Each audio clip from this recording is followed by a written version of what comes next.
اور کوئی جواب؟ سوالات اور بھی ہیں شاید اس وقت موجود ہیں جب آپ جیسے اب غو کا لفظ ہے جی اس سے مفہوم آپ نے اس آیت میں متعین کیا ہے مقصد کا، ٹھیک ہے، لیکن صوفیہ نے اس کو اور کے مفہوم میں لے کے تزکیے کو ایک علیحدہ کیا اور یہ کوئی دور کوئی بہت زیادہ نزول قرآن کے بعد کا نہیں ہے، تو کیا بات ہے کہ اس وقت اس پہ حیرت کا اظہار کیوں نہیں ہوا؟ اگر یہ بات کہ باؤ یعنی کے معنی میں آتی ہے اور اسی طرح سے اس طرح کے مفہوم میں آتی ہے، یعنی تفصیل کرنے کے لیے، جس کی میں نے ایک مثال دی تھی اسی آیت کی، جس میں ایک اور چیز بھی بیان کر دی گئی، وَعَلَّمَكُمْ مَا لَمْ تَكُنْ تَعْلَمُونَ، وَعَلَّمَكُمْ مَا لَمْ تَكُنْ تَعْلَمُونَ، اس میں بیان کر دیا، یعنی یہ تو کوئی نئی بات نہیں ہے جو میں کہہ رہا ہوں ہمیشہ سے۔ اچھا اب اس میں ہوتا کیا؟ ہوتا یہ ہے کہ مثال کے طور پر کسی ایک دور میں کسی آیت کے بارے میں کسی جلیل القدر صاحب علم نے ایک بات کہی، اب وہ بات کہہ دینے کے بعد اگر اس سے مسئلہ ختم ہو گیا ہے یعنی لوگوں کے نزدیک، تو کوئی خاص سوال نہیں پیدا ہوتا ہے۔ چنانچہ میں نے اس کی تاریخ آپ کے سامنے رکھی تھی کہ یہ جب سامنے آیا تو بابل پہلا تو آدمی یہ خیال کرے گا نا کہ حضور پر ایک کتاب اتری ہے، تو یہ اللہ محمد کتاب ہو گئی کہ کتاب کی تعلیم دیتے ہیں۔ اب اس کے بعد حکمت کا مسئلہ تھا تو امام شافعی جیسے جلیل القدر آدمی نے بڑی زوردار بحث کر دی کہ اس سے مراد سنت ہے، اچھا وہ دین کا دوسرا ماخذ ہے، اب بس ختم ہو گیا۔ اچھا زمخشری چونکہ زبان بیان کا بڑا اچھا علم رکھتا ہے تو میں نے اس لیے اس کا خاص طور پر حوالہ دیا تھا کہ جب اس نے 5ویں 6ویں صدی میں آ کر اپنی تفسیر لکھی تو سب سے پہلے جب یہ آیت آئی تو اب اس کا ذوق اس کو گوارا نہیں کرتا کہ حکمت سے مراد وہ چیز لے لے جو عام طور پر بیان کی جائے، تو اس نے کہا اس سے مراد اصل میں وہ قوانین اور شرائع اور احکام ہے، یہ اس نے مراد لیا، اور پھر اس کے بعد آگے سنت جو امام شافعی نے کہا اس کو قبول کر لیا۔ یہ ہو گیا، جب یہ ہو گیا تو اس کے بعد پھر اس پر کوئی خاص غور و خوض کرنے کا عمل ہمارے ہاں سرے سے ہوا ہے۔ یہ مولانا حمید الدین فرائی پہلے آدمی ہیں کہ جنہوں نے مفردات القرآن میں اس لفظ حکمت کے اوپر ایک نوٹ لکھا، کیونکہ ان کی وہ کتاب ہے جس میں انہوں نے قرآن مجید کے ان 70 الفاظ پر بحث کی ہے جس کے بارے میں ان کا خیال یہ ہے کہ ان کا شیڈ یا تو صحیح واضح نہیں ہوا یا ان کے مدعا میں کوئی خرابی پوری امت کے لٹریچر میں پیدا ہوئی، وہی 60-70 الفاظ انہوں نے منتخب کیا، اس میں حکمت کا لفظ انہوں نے منتخب کیا اور پہلی بار یہ اشارہ کیا کہ یہاں سے مراد ان کی جہاں جہاں حکمت کے ساتھ کتاب آیا ہے وہاں یہ شرائع اور اصول شرائع ان کے اپنے الفاظ یہ ہیں کہ شرائع کتاب یعنی شریعت اور اصول شرائع ان کی بنیاد وہ حکمت بیان کیا، تو یہ اس کی تاریخ، تو اس میں تو کوئی شک نہیں ہے کہ ایک لمبے عرصے تک یہ صورتحال رہی۔ چنانچہ آپ یہ دیکھیے کہ اس آیت کو بنیاد بنا کر اس نقطۂ نظر کو ثابت کرنے کی ہمارے اس دور میں بڑی غیر معمولی بحثیں ہوئی کہ رسالت میں آپ صلی اللہ علیہ وسلم صرف کتاب لے کر نہیں آئے بلکہ اس کے ساتھ سنت بھی لے کر آئے اور اس کا ماخذ یہی آیت قرار دی، یہ عام طور پر کیا۔ لیکن ایک سوال یہ بھی پیدا ہوتا ہے کہ عربی میں یقیناً مقصد کو یا آبجیکٹو کو بیان کرنے کے لیے اور الفاظ بھی ہوں گے، جیسے فار ایگزامپل لے، اور قرآن عموماً جب مختلف جگہ مختلف آیات لاتا ہے تو مختلف الفاظ لا کے اس کو واضح کرتا ہے، تو اس میں کیا حکمت ہے کہ اس کو اس طریقے سے مزید واضح؟ اس کی وجہ صرف یہ ہے، یعنی اگر آپ اس پہ اصرار کریں، ہمیں کہتے ہیں کہ اسمبلی میں پوائنٹ کو اسٹریس کرتے ہیں، تو پھر میں بے شمار مقامات آپ کو بتاؤں گا کہ جس میں قرآن مجید کا عام یعنی وہ لے والا اسلوب جو ہے وہ تو قرآن کبھی کبھی استعمال کرتا ہے، عام طور پر تو اسی اسلوب میں بات بیان کرتا ہے، یعنی یہ اتنا زیادہ ہے کیونکہ ہمارے ہاں اس کا استقصاء کم ہوا ہے اور کے معنی ہر جگہ کر دیے جاتے ہیں، تو اس لیے یہ خیال ہوتا ہے اتنا زیادہ ہے اور اتنے اس کے نظائر ہیں کہ مختلف پہلوؤں سے آپ بیان کرتے چلے جائیں، یا اور کوئی ترجمہ ممکن نہیں ہوتا اس کا، یا ایک بڑا اچھا سوال پیدا ہو سکتا ہے اور وہ ان کی اس بات سے نکلا ہے یا اصل میں کوئی نہ کوئی نقطہ پیدا کر دیا کرتے ہیں۔ وہ سوال یہ ہے کہ جب ہم کسی لفظ کے معنی طے کرتے ہیں تو ایک مرحلہ تو وہ ہوتا ہے کہ ہمیں اطلاق کرنا ہے، یعنی ہمیں پتہ ہے کہ ایک لفظ کے 10 5 7 معنی ہیں اور کسی ایک آیت یا کسی ایک جملے پہ اطلاق کرنا ہے۔ ایک یہ ہے کہ پہلی مرتبہ جب معنی ثابت کیے جاتے ہیں تو وہ ان مقامات سے ثابت کیے جاتے ہیں جہاں دوسری کوئی تعبیر ممکن نہیں، یعنی یہ زبان کا عام قاعدہ ہے، جب ہم کہتے ہیں نا اس لفظ کے یہ معنی بھی ہے تو وہاں دوسری کوئی تعبیر ممکن نہیں ہوتی، یا یہ ہے کہ جیسے ہی اصل تعبیر سامنے رکھی جاتی ہے تو معلوم ہوتا ہے کہ وہ جو غلط تعبیر کی جا رہی تھی اس کو جملے نے اٹھا کے پھینک دی، یہ صورت ہوتی ہے۔ میں اس کی ایک مثال آپ کو دیتا ہوں۔ اس کی مثال یہ ہے کہ ہمارے ہاں ہماری جو لغت کی کتابیں ہیں ان میں لفظ غصہ قرآن میں 2 مقامات پر آیا ہے اور لفظ غصا کا مطلب یہ لکھا ہوا ہے کہ وہ کوڑا کرکٹ جو بالکل زرد سا ہو جاتا ہے، یعنی کسی چیز کا بوسیدہ ہو جانا، اور بوسیدہ ہو کے جو وہ صورت اختیار کرتے ہیں اس عربی میں غصا کہتے ہیں۔ قرآن مجید میں ایک مقام پر جب اس کا ترجمہ یہ کیا جاتا ہے، دو جگہ ہے کیا جاتا ہے تو بالکل ٹھیک، مطلب وہ کوئی اس میں تردد نہیں پیدا ہوتا، یہ معنی ہے لفظ کی۔ اب یہ ہے کہ ایک دوسرا مقام قرآن مجید کا ایسا ہے کہ جس میں اگر تو آدمی نظر انداز کر دے، اور دیکھیے آپ کے سامنے نظر انداز کر دے، نظر انداز کر دے تو نظر انداز کر دینے پر ہر چیز ٹھیک ہوتی ہے، نہ کرے دیکھیے میں ابھی آپ کو اس مثال دیتا ہوں تو آپ یہ مان جائیں گے کہ نہیں سوال پیدا ہوتا ہے۔ قرآن مجید کی بڑی چھوٹی صورتوں میں ہے، سب اسم ربک الاعلی الذی خلق فسوى والذی قدر فہدی والذی اخرج المرعى فجعلہ غثاء۔ اب یہاں یہ دوسری مرتبہ ہے۔ اب اس میں جو تقابل ہے، یعنی اگر آپ ادبی لحاظ سے اپریشیٹ کریں جملوں کو تو وہ جملے یہ ہے کہ والذی قدر فہدی، یعنی اس نے تقدیر مقرر کی، اندازہ مقرر کیا، پھر اس کو رہنمائی دی۔ یعنی یوں سمجھ لیجیے کہ ایک بات جو ہے وہ پہلے ابتدائی بیان ہوئی اور پھر اس کو آگے بڑھا دیا۔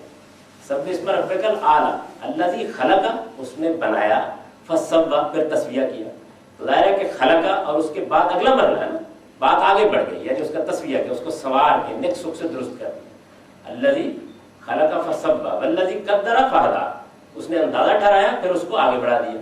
اب اس کی مثال دی ہے قرآن میں، والذی اخرج المرعى، اس نے ایک کونپل نکالی، فجعلہ غثاء نحوا، اب میں اسے ترجمہ کرتا ہوں، اس کو کوڑا کر کے بنا دیا۔ ذوق قبول کرتا ہے اس کو، نہیں قبول کرتا۔ اب وہی ترجمہ اٹھا کے دیکھ لیجیے، ترجمہ ہے خود امام فرائی یہ کہتے ہیں کہ 40-45 سال تک میں، یعنی میرا ذوق اس کو ماننے کے لیے تیار نہیں ہوا، یہاں تک کہ پھر مجھے یہ معلوم ہو گیا، اس کے دلائل انہوں نے دے دیے مفردات القرآن۔ لفظ زبان میں ازداد میں سے، عربی زبان میں یہ چیز بھی ہے کہ ایک ہی لفظ بالکل الٹ معنوں میں استعمال ہے۔ تو غصہ جس طرح کوڑا کرکٹ کے لیے استعمال ہوتا ہے، اسی طرح کسی چیز کے گدرا کر بہت گرم شاداب رنگ آتا ہے، اس کے لیے بھی استعمال ہوتا ہے۔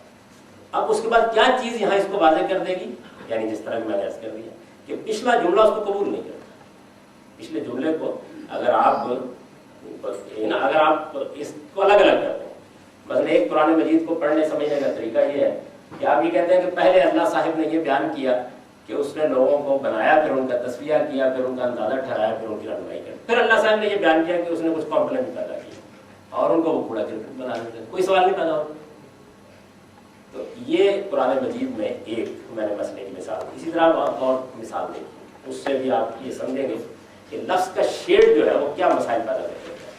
میں نے مولانا اصلاحی میموریز لیکچر میں بھی یہ مثال دی تھی کہ سورہ والضحیٰ ہے، اب اس میں اللہ تعالیٰ یہ بیان کرتے ہیں کہ نبی صلی اللہ علیہ وسلم علم یجدک یتیما فآویٰ ووجدک ضالا فہدیٰ ووجدک عائلا فأغنیٰ فأما الیتیم فلا تقہر واما السائل فلا تنہر واما بنعمت ربک۔ عام سورہ ہے، یاد ہے سب کو، آپ اس کو الگ الگ لے لیجیے کوئی فرق نہیں پڑتا۔ لیکن اگر ایک باذوق آدمی اعلیٰ کلام کو اپریشیٹ کر رہا تو وہ پڑھے گا تو یہ صاف نظر آ رہا ہے کہ پہلے 3 چیزیں بیان کی ہیں جو دی گئی، پھر اس کا کوئی حق بیان کیا گیا۔ اب کیسے؟ علم یجدک یتیما فآویٰ فاما الیتیم فلا تقہر، دیکھیے مقابلے میں ہے، یعنی اگر آپ اس کو رکھیں علم یجدک یتیما فآویٰ، یعنی کیا ہم نے تجھے یتیم نہیں پایا اور ٹھکانہ دیا، ووجدک عائلا فأغنیٰ ووجدک ضالا فہدیٰ، جوائے راہ پایا، راستہ تلاش کرتے پایا تو راستہ نہیں دکھایا، ووجدک عائلا فأغنیٰ، اور تجھے محتاج پایا تو غنی نہیں کیا، یعنی یہ 3 ہو گئے نا۔ اب دیکھیے اما الیتیم فلا تقہر، یہ بالکل ٹھیک ہو گیا، بھائی یتیم پایا تو ٹھکانہ دیا۔ اب یتیم اگر تمہیں نظر آئے، یعنی رسول اللہ کو مخاطب کر کے کہا ہے تو اس کے ساتھ برے طریقے سے پیش نہ ہو، یعنی اسے ڈانٹو نہیں، اما الیتیم فلا تقہر۔ اب ادھر کیا کہا تھا، ووجدک ضالا فہدیٰ، ہم نے تجھے راستہ تلاش کرتے پایا تو راستہ دکھا دیا، اس کے مقابل میں آ گیا نا ادھر واما السائل فلا تنہر۔ سائل وہ مانگنے والا بھی ہوتا ہے جو آپ کے پاس آ کے پیسے مانگتا ہے، اور وہ بھی ہوتا ہے جو پیغمبر کے پاس سوال کرنے کے لیے آتا ہے کہ مجھے دین بتائیے۔ تو 2 پہلو پیدا ہو گئے۔ تو اگر آپ اس کو مقابل میں رکھ کے دیکھیں گے تو پھر آپ کا ذوق شہادت دے گا کہ یہاں اصل میں گلی والا سائل مراد نہیں ہے. یعنی گویا جملوں کی تعریف یہ ہے کہ ہم نے تجھے جویائے راہ پایا تو راستہ دکھایا تھا نا, یعنی تیرے اوپر خدا اب کوئی پوچھنے آ جاتی تو اما سائل فلاتا تھا, تو یہ دوسرا سائل مراد ہو گیا. اچھا آپ تیسرے کو دیکھیے, وہ ہے نا کہ وجدہ کا آئلن فاغنا, محتاج پایا تو غنی کر دیا. اس کے جواب میں کیا کہ اما کی نعمت ربے کا فانکس, یعنی ہدایت کی نعمت ہم نے اس کا محتاج پایا تو غنی کر دیا, یعنی کتاب, حکمت, قانون, شریعت سب دے دیا. اب اس کا چرچا کرو نا دنیا میں, یہ گویا تقابل میں آپ نے رکھ دی. اب آپ اگر دیکھیں گے تو آپ یہ معلوم کریں گے کہ اس سے ہمارے ہاں عام طور پر قرآن کو اپریشیٹ کرنے والوں کو بحث نہیں. وہ یتیمی کے بارے میں کچھ الگ احکام بیان کر دیں گے, سائلوں کے بارے میں کچھ الگ احکام بیان کر دیں گے, اور پھر یہ کہیں گے کہ جی یہ الگ الگ احکام ہیں, کچھ مانگنے والوں کے بارے میں ہدایات دی گئی ہیں کہ ان کو نہ مانگیے. تو ہم جب اس کو دیکھتے ہیں تو اس طرح دیکھتے ہیں. یعنی اب دیکھیے اس میں یہ سوال نہیں ہے, سائل کا مطلب وہ بھی ہے, وہ بھی سائل ہے جو آپ سے آ کے اپنی کوئی ضرورت مانگتا ہے, اور وہ بھی سائل ہے جو آپ سے آگے سوال کرتا ہے. عربی زبان میں دونوں لفظ بالکل یکساں استعمال ہوتے ہیں. سوال کرنے میں آپ نے مشہور حدیث سنی ہوگی, جبریل, حدیث جبریل, اس میں رسول اللہ صلی اللہ علیہ وسلم سے جبریل نے دین کے بارے میں سوالات پوچھے. تو حضور سے جب انہوں نے پوچھا ہے کہ قیامت کے بارے میں بتائیے, تو آپ نے فرمایا من مسئول بعالم عنہا من السائل, یعنی پوچھنے والے سے, سوال کرنے والے سے, جس سے سوال پوچھا گیا زیادہ علم نہیں رکھتا. تمہارا علم قیامت کے بارے میں یکساں ہے. تو عربی میں سائل کا لفظ جو ہے بالکل عام استعمال ہوتا ہے, سوال کرنے والے, اپنی کوئی اس طرح کی دینی ضرورت سامنے رکھنا ہے. میں بات سمجھ میں نہیں آ رہی, مجھے سمجھا دیجیے. تو اس پہ اب یہ فیصلہ کرنا ہوگا کہ اوپر کے تینوں جملوں کا رب کیا پتہ کرتا ہے, یعنی یہاں کس معنی میں لیا جائے, اس سے معنی متعین ہوتے ہیں. جیسے ٹائم بھی ہو گیا, اناؤنسمنٹ کر کے 7:20 پہ ختم ہوگا پہلا سے. ہاں, لیکن میری گھڑی کے مطابق ہوگا نا, آپ گھڑی کے مطابق اعلان کرتے ہیں, یہ بالکل غلط ہے. وہ آپ کے حساب سے میں کہہ رہا ہوں, وہ اناؤنسمنٹ کرنا ہے آپ نے, وہ یاد کرا. تو بس یہ انہوں نے یاد کرا دیا ہے, اور یہ ہے کہ اگلے جمعرات کو آپ لوگوں کو چھٹی رہے گی. چھٹی پر عام طور پر طالب علم بہت خوش ہوتے ہیں. اصل میں میرے پاؤں کی انگلی ٹوٹ گئی تھی, اس میں 2-3 مہینے میں اس میں کوئی نہیں جا سکا, تو میں نے احباب سے کراچی اور حیدرآباد میں وعدہ کیا ہوا تھا. وہ 3-4 مصروفیات اکٹھی ہو گئی تو میں نے ان کو جمع کر دی. تو اس میں چند دن کے لیے میں وہاں جا رہا ہوں. میں انشاءاللہ العزیز 1 تاریخ کو واپس آؤں گا, 26 کو جاؤں گا, یعنی پرسوں جمعے کے درس کے بعد. تو جمعے کا درس بھی ایک مرتبہ نہیں ہوگا, اور یہ بھی. تو یہ میں نے آپ کو اس کی مثالیں دی کہ جو لفظ جو ہے اس کو کس طرح سے اپریشیٹ کرنا چاہیے. قرآن مجید کے ساتھ یہ حادثہ ہوا ہے کہ اس طرح کی اپریسیشن اس کی یہ عام طور پر, یعنی اگر آپ تفسیروں کو دیکھیں گے تو عام طور پر یہ بحث نہیں ہوتی ہے. میں آپ فرمائیں گے, میں ایک اور آپ کے ساتھ مثال رکھتا ہوں. یہ میں نے دونوں مثال رکھی جو عامت و برود غلطیاں ہیں. یعنی وصال احبا کا ترجمہ ہر آدمی کر رہا ہے کہ خس و خاشاک کر دیا, تو اس کو کوئی تردد نہیں ہوتا, اطمینان سے کر دیتے ہیں, کیونکہ ہر آیت الگ مدعا بیان کر رہی ہے. بالکل اسی طریقے سے جب یہ بات واضح ہو گئی کہ بھائی اللہ تعالیٰ نے خدا کے پیغمبر کو کتاب دی تھی اور تزکیہ کرتے تھے, وہ پاک تو بناتے ہی تھے نا, تو یہ مسئلہ بھی حل ہو گیا. اب اس کے بعد حکمت رہ گئی, وہ امام شافعی کے نزدیک سنت ہو گئی, بات ختم ہو گئی. یعنی اصل میں بات ختم ہو جاتی ہے بہت سے معاملات میں, تو پھر لوگ اس پر سوال نہیں اٹھاتے. اب جو سوالات میں نے اٹھائے ہو سکتا ہے کہ آپ کو اپیل نہ کریں, آپ ان کو سنیے. اگر اس سے مدعا واضح ہوتا ہے تو بہت اچھی بات ہے, نہیں واضح ہوتا تو بس ایک خدمت سمجھ لیجیے. اب میں آپ سے عرض کرتا ہوں, قرآن مجید کی ایک بڑی مشہور سورہ ہے, سورہ مدثر. سورہ مدثر میں اس کا آپ کوئی ترجمہ, کوئی قرآن مجید کا ترجمہ نکال کے پڑھ لیں. میں عام ترجمے کے لحاظ سے اس کا ترجمہ کر دیتا ہوں. یا ایھا المدثر قم فانذر وربک فکبر وثیابک فطہر والرجز فاہجر ولا تمنن تستکثر ولربک فاصبر. یہ سورہ کا پہلا پیراگراف ہے. اب عام طریقے پہ اس کا ترجمہ کیا جاتا ہے, وہ پڑھ دیتا ہوں. اوڑھ لپیٹ کر بیٹھنے والے, اٹھو اور اٹھ کر خبردار کرو, اور اپنے رب کی بڑائی بیان کرو, اور اپنے لباس کو پاک صاف رکھا کرو, اور جو گندگی بھی لگ جائے اس سے فوراً اس کو دھو لیا کرو, اور دوسروں پر زیادہ سمجھ کر احسان نہ کیا کرو, اور اپنے پروردگار کے لیے صبر کیا کرو. اب یہ مطلب اس میں اللہ تعالیٰ نے اپنے پیغمبر کو بہت سے احکام دیے ہیں. ان میں یہ ہے کہ کپڑوں کی صفائی رکھنی چاہیے آدمی کو, اسی طرح گندگی غلاظت لگ جائے تو اس سے پاک کر لینا چاہیے, لوگوں پر زیادہ احسان نہیں جتانے چاہیے. ساری اچھی نیک باتیں